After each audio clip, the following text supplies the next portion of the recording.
نبی پاک صلی اللہ علیہ وسلم پہاڑ پہ بیٹھ کے پڑھتے تھے رات کو، تو وہاں نا ابو سفیان بھی آ گئے سنتے سنتے، کیونکہ انہوں نے پابندی لگائی ہوئی تھی کہ کوئی بھی بندہ وہاں نہ جائے، سوشل بائیکاٹ معاذ اللہ کیا ہوا تھا، کوئی نہ ادھر جائے، تو سنتے سنتے ابو سفیان آ گئے۔ کہتے ہیں حضور قرآن پاک پڑھ رہے تھے تو مجھے لطف بڑا آیا سننے کا، تو وہاں ایک قریب جھاڑی تھی، تو ابو سفیان جھاڑی میں بیٹھ گئے۔ ساری رات نبی پاک نے قرآن پاک پڑھا اور ساری رات انہوں نے سنا۔ ہمیں اتنا ذائقہ بات سن کے بھی تو آنا چاہیے نا۔ کہتے ہیں اب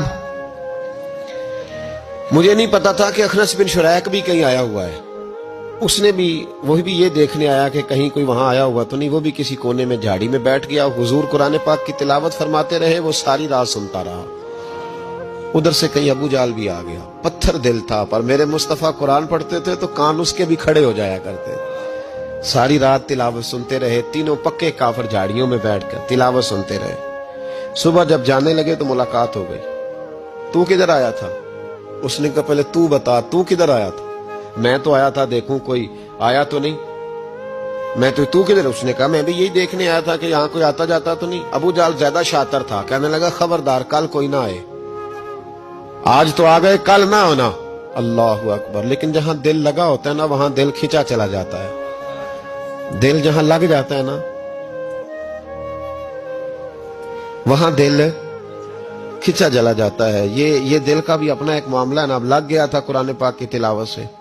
کہتے ہیں رات کو اپنی چارپائی پہ لیٹے، درد اگرچہ جان کو ذل ہے، میں کیا کروں میرا دل ہے، غمیش کا اگر نہ ہوتا تو غم روزگار ہوتا، اور وہ مزہ آتش نے کہا تھا، وہ مزہ دیا ہے تڑپ نے کہ میری آرزو ہے یا رب میرے دونوں پہلوؤں میں دل بے قرار ہوتا۔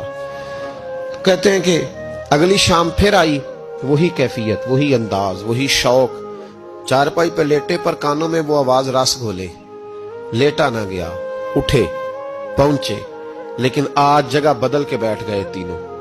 صبح ساری رات سنتے رہے محبوب کی تلاوت، صبح اٹھے تو پھر چوک میں ملاقات ہو گئی، تو کدھر آیا تھا، تو کدھر؟ ابھی بات ہونے، ابو جال ذرا زیادہ شاطر تھا، کہنے لگا میں تو تم دونوں کا خیال کرنے آیا تھا، کہیں تم دونوں تو نہیں آئے، یہ دیکھنے کے لیے آیا تھا۔ اللہ اکبر۔ 3 دن مسلسل آتے رہے اور میرے مصطفیٰ کریم کا ساری رات قرآن پاک سنتے رہے۔ اب اخنس بن شریک کہتے ہیں کہ میں پورا قریب آ گیا، میرا دل کہتا تھا کہ یہ سچے ہیں۔ کہتے میں نے تیسرے دن مشورہ کیا، میں نے کہا یار پتہ تجھے بھی ہے مجھے بھی ہے کہ نہیں آنا، پر ان کی آواز ایسی ہے، وہاں لذت ایسی ہے، نہیں نہ رہا گیا تجھ سے بھی، مان کیوں نہیں جاتا کہ ساری باتیں اپنی جگہ پر ان کی بات کانوں سے